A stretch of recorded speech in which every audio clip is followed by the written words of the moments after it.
Salam damai sejahtera buat jemaat Lambda dimanapun Anda berada. Beberapa hari ini, minggu ini, kami tidak sempat bertemu bersama-sama karena larangan beribadah akibat daripada virus corona yang mewabah. Oleh sebab itu, dengan kesempatan ini saya akan coba membagikan renungan untuk menguatkan saudara dan saya. Walaupun kita tidak bertemu, tetapi melalui media sosial kita bisa saling menguatkan. Baik saudara-saudara sekalian, hampir 1 bulan ini, kurang lebih 3 minggu, kita tidak bertemu, baik Rabu malam, Vesper, ataupun Sabat. Dan semuanya itu akibat wabah virus corona.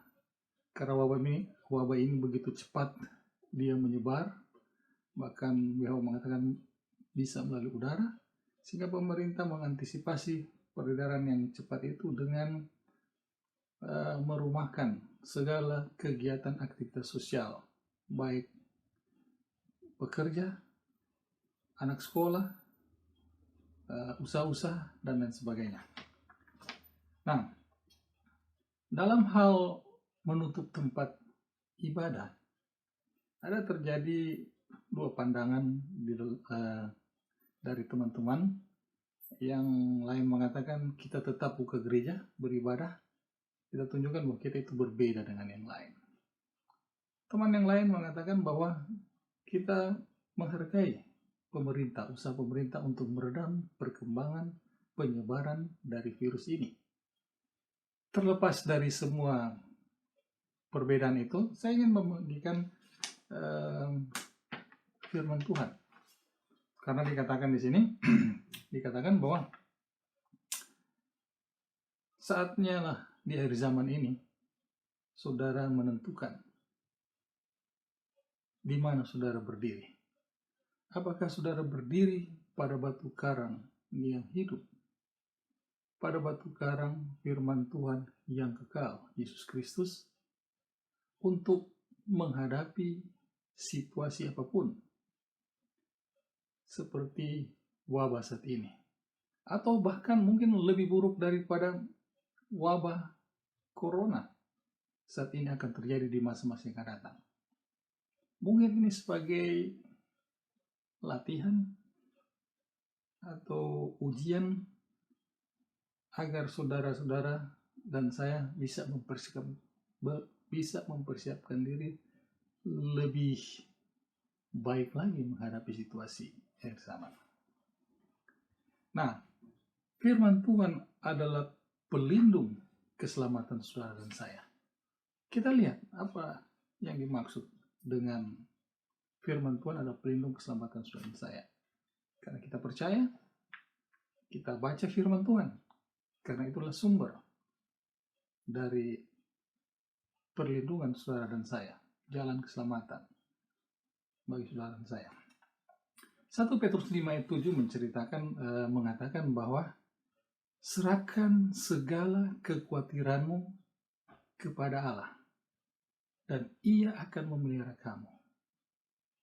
Firman Tuhan katakan, menghadapi situasi genting, saudara dan saya manusia biasa. Siapapun di dunia ini manusia. Pasti memiliki perasaan khawatir.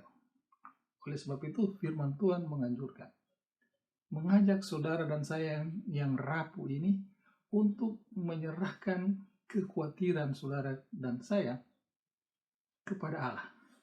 Karena Allah akan memelihara saudara dan saya. Apabila kita sebagai orang percaya, ya, kita serahkan kepada Allah kekhawatiran kita, tetapi dalam kenyataannya saudara dan saya masih khawatir, bimbang, ragu, panik, bahkan ketakutan menghadapi situasi-situasi buruk seperti wabah corona saat ini. Walaupun Anda bisa lihat media massa mulai menyatakan bahwa ada perubahan sedikit demi sedikit. Ya. Tetapi beberapa hari lalu ketakutan, kecemasan itu menjadi bagian daripada masyarakat. Nah, sebagai orang beriman, apabila kita terlibat perasaan dengan saudara-saudara yang di luar sana yang tidak memegang prinsip kebenaran dengan benar seperti yang kita yakini, maka apa yang firman Tuhan katakan buat saudara dan saya? Amsal 25 ayat 26 dikatakan, saudara dan saya itu bagaikan sumber yang keruh, ya, menghasilkan kotor. Mata air yang keruh menghasilkan sumber yang kotor. Artinya begini, saya baca, seperti mata air yang keruh dan sumber yang kotor, demikianlah orang benar di hadapan orang fasik. Orang benar yang khawatir di hadapan orang fasik.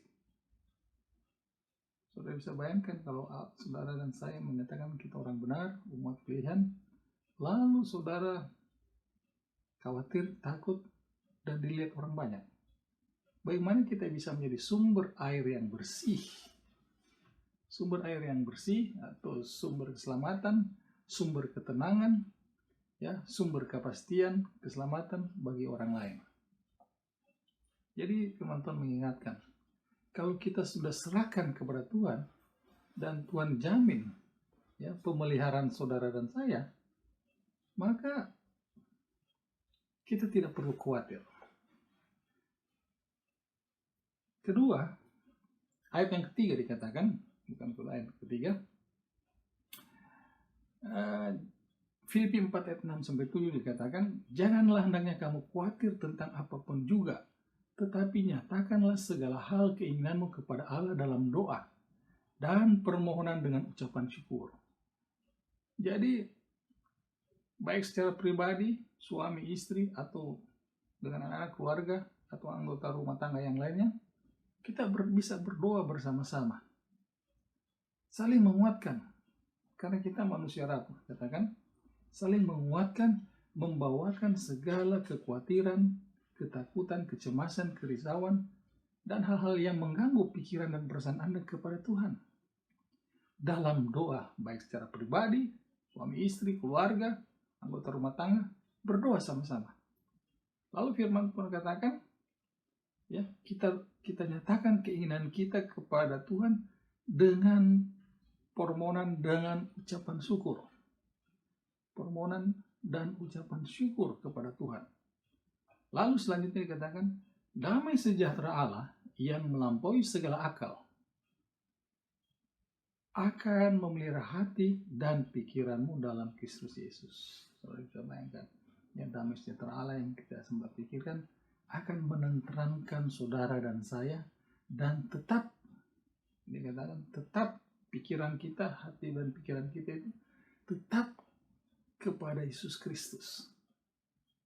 Karena bisa saja masalah-masalah yang terjadi saat ini mengganggu pikiran Anda untuk tetap berfokus kepada Yesus Kristus sebagai juru selamat saudara. Karena apabila saudara di dalam situasi seperti saat ini, Anda dan saya tidak bisa keluar, dibatasi keluar, kalaupun keluar hanya untuk membeli hal-hal tertentu seperti kalau kebutuhan bahan pokok habis, mencari, kalau kita dapat kita bisa beli, atau obat-obatan yang kita butuhkan, atau hal-hal yang darurat yang kita harus keluar. Ya, bahkan baru-baru ini saya dengar salah satu negara bagian, ya, membatasi masyarakatnya keluar pada saat jam 5 petang sore hari, mereka sudah dihimbau untuk tidak keluar rumah. Kalaupun keluar rumah ada hal-hal tertentu yang mereka izinkan. Nah, lalu dalam Mazmur 19 itu dikatakan, Taurat Tuhan itu sempurna, menyegarkan jiwa. Peraturan Tuhan itu teguh, memberikan hikmat kepada orang yang tak berpengalaman. Nah, mungkin selama ini saudara dan saya sibuk dengan kegiatan pekerjaan, ya, sehingga waktu yang digunakan untuk pekerjaan, untuk menikmati hasil pekerjaan, untuk beristirahat, dan sedikit waktu digunakan untuk mempelajari firman Tuhan. Pada saat inilah mungkin kesempatan buat saudara saya, karena pembatasan waktu aktivitas di luar dari rumah, kesempatan untuk membaca firman Tuhan. Karena dikatakan sini Mazmur 19 itu dikatakan Taurat Tuhan itu sempurna, menyegarkan jiwa, peraturan itu teguh, ya, memberikan hikmat kepada orang yang tak pernah berpengalaman. Firman Tuhan katakan, ya, menyegarkan jiwa. Jadi kalau kita tidak keluar rumah, kita banyak waktu bisa meluangkan membaca firman Tuhan, tidak menonton televisi. Lebih banyak, karena banyak berita-berita televisi yang bisa membuat pikiran Anda galau, membuat perasaan Anda resah, membuat Anda jadi khawatir, membuat Anda panik. Tetapi apabila saat ini kita membaca firman Tuhan, maka firman Tuhan itu akan menyegarkan jiwa saudara dan saya. Karena peraturan Tuhan itu teguh, memberikan hikmat kepada orang yang tak berpengalaman. Jadi saudara dan saya menghadapi situasi ini belum berpengalaman. Tetapi dengan membaca firman Tuhan, kita akan mendapatkan tuntunan dari Roh Kudus bagaimana kita bisa melalui pergumulan ini. Mungkin Anda berada di tempat kerja, jauh dari keluarga, tidak bersama keluarga, atau berada di manapun Anda. Firman Tuhan mengingatkan, kita siapkan waktu, ya, karena firman Tuhan itu menyegarkan jiwa dan apa? Firman Tuhan itu teguh, membuat saudara dan saya tetap berdiri pada batu karang yang kokoh, batu karang yang hidup, firman Allah yang kekal, Yesus Kristus. Nah, inilah waktu yang kita gunakan untuk apa? Membaca firman Tuhan. Karena dengan membaca firman Tuhan kita mengetahui, ya, firman Tuhan kita singkat saja bahwa firman Tuhan itu menyangkut kasih kepada Allah, kasih kepada sesama manusia. Tetapi ada satu hal yang sering kita lupakan, yaitu firman Allah tentang hukum kesehatan. Nah, ini sering kita lalai. Walaupun kita setia kasih kepada Allah, kasih kepada sesama manusia, tetapi kita tidak memperhatikan hukum kesehatan, sama saja. Ya, kita merusak tubuh kita, maka kita merusak keabah Allah. Nah, dengan keadaan demikian, tentu kita bisa mengalami sakit, penyakit, dan lain sebagainya. Nah, inilah kesempatan kita untuk mengoreksi diri, ya, dengan keterbatasan waktu untuk beraktivitas, bekerja, kita membaca firman Tuhan.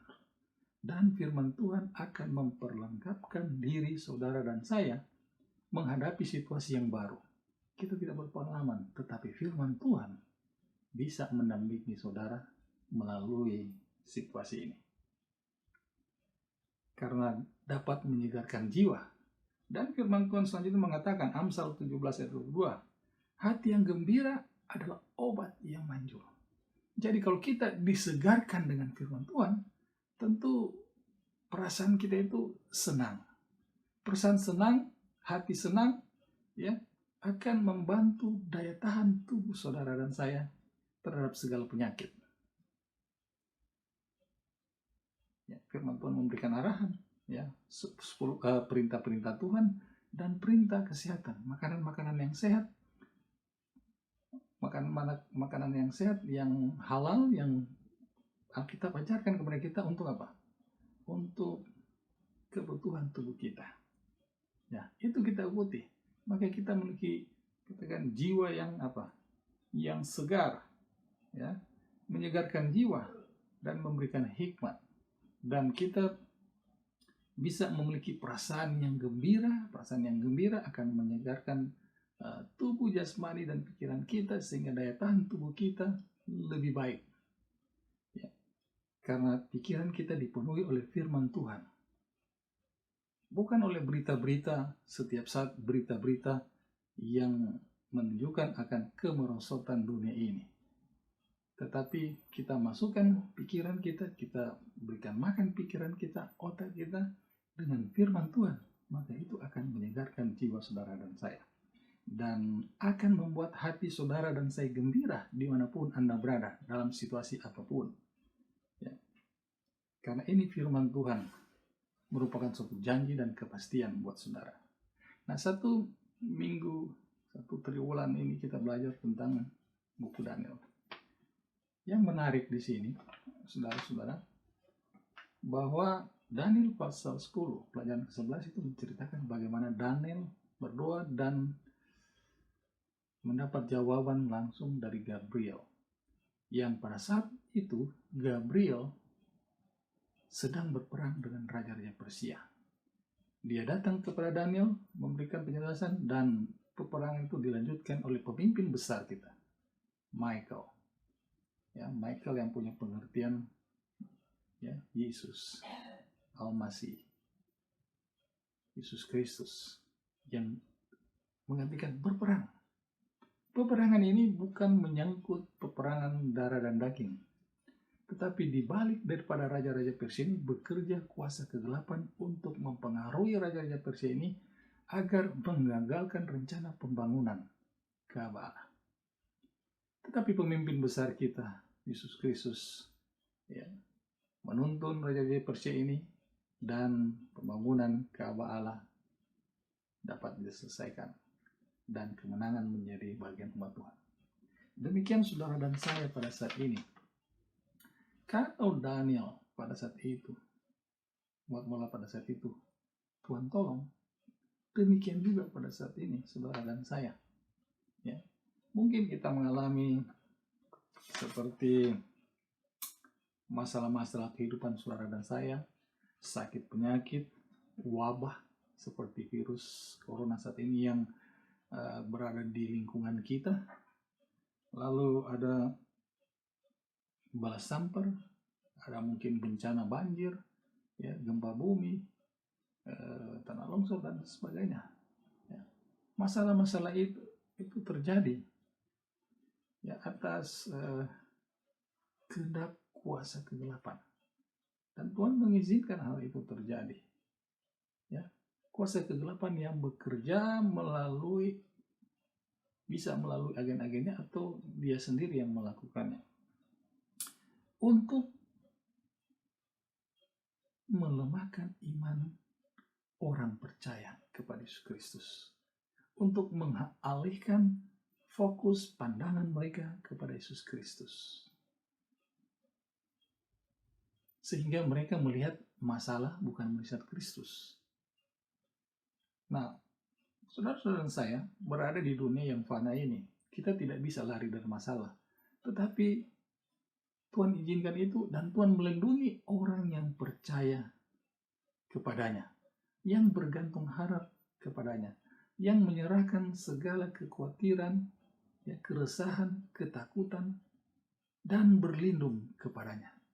Dan Tuhan akan memelihara saudara dan saya. Karena pertempuran ini, seperti Daniel dan umat Allah pada saat itu, mengalami pertempuran, bukan pertempuran fisik, bukan pertempuran darah dan daging. Seperti di dalam Efesus 6 ayat 12 dikatakan apa? Penguasa kegelapan, roh-roh yang melayang-layang di udara. Dan kita manusia tidak punya kesanggupan melawan mereka. Tetapi pemimpin besar kita sudah mengalahkan mereka. Dan itu menjadi suatu jaminan bagi saudara dan saya. Yesus Kristus bisa menyelamatkan saudara, bisa melindungi saudara dimanapun saudara dan saya berada, dimanapun saudara dan saya melangkah. Dan dalam keadaan seperti saat ini pun, saudara dan saya bisa menjadi saluran berkat bagi orang lain, menuntun mereka untuk datang kepada Yesus Kristus. Kita sebagai sumber mata air yang jernih, yang dapat menyegarkan dahaga orang-orang di sekitar kita.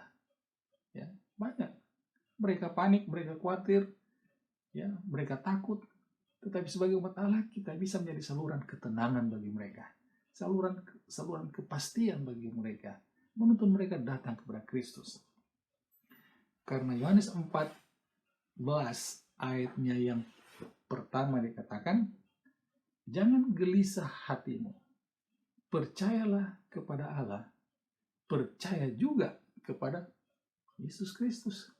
Yesus berkata, kita percaya Allah, percaya kepada Yesus Kristus. Yaitu sumber keselamatan kita, sumber kehidupan kita. Ya. Jadi seperti pengalaman sipir penjara di dalam Kisah Rasul pasal 16 ayat 31 dikatakan, pada saat itu sipir penjara ketakutan akibat dari penjara yang bobol, ya, sehingga mengakibatkan dia harus bertanggung jawab gantinya para penjahat yang di penjara. Hukuman yang paling berat yaitu kematian bagi dia dan penjahat-penjahat yang lain. Tetapi Rasul Paulus katakan, ya, jawab mereka kepada si penjahat, percayalah kepada Tuhan Yesus Kristus dan engkau akan selamat. Bukan cuma itu dikatakan, engkau dan seisi rumah Tuhan, rumahmu. Sudah bisa bayangkan jaminan keselamatan yang diberikan oleh Rasul Paulus. Ya, hanya percaya kepada Yesus Kristus. Dikatakan, kalau mereka saja baru bertemu Paulus di situ, baru mendengar ucapan Rasul Paulus kepada mereka tentang Yesus juru selamat mereka, mereka bisa percaya dan tenang menghadapi situasi itu, dan Tuhan memelihara mereka. Bagaimana saudara dan saya, dimanapun Anda berada, sahabat, teman, anggota Listak, kita sudah mengetahui, kita sudah mempelajari firman Tuhan. Ini jaminan buat saudara. Percaya, kita sudah lama mempelajari firman Tuhan. Dan biarlah ini meneguhkan iman percaya saudara dan saya. Sehingga masalah-masalah di luar sana tidak mengganggu fokus, pandangan, ketergantungan kita kepada Yesus Kristus sebagai juru selamat saudara dan saya. Karena Yohanes 14 ayat 6 dikatakan, akulah jalan dan kebenaran dan hidup. Tuhan adalah jalan. Dia akan memberikan jalan yang terbaik bagimu. Tuhan itu benar. Dan Tuhan itu adalah sumber kehidupan bagi saudara dan saya. Tidak ada lain selain Yesus Kristus. Inilah renungan yang saya bagikan untuk menguatkan saudara dan saya. Bukan hanya untuk menguatkan saudara, tapi saya juga untuk menguatkan saudara dan saya. Kita saling menguatkan melalui media ini. Terima kasih. Salam sejahtera. Tuhan memberkati dimanapun saudara berada.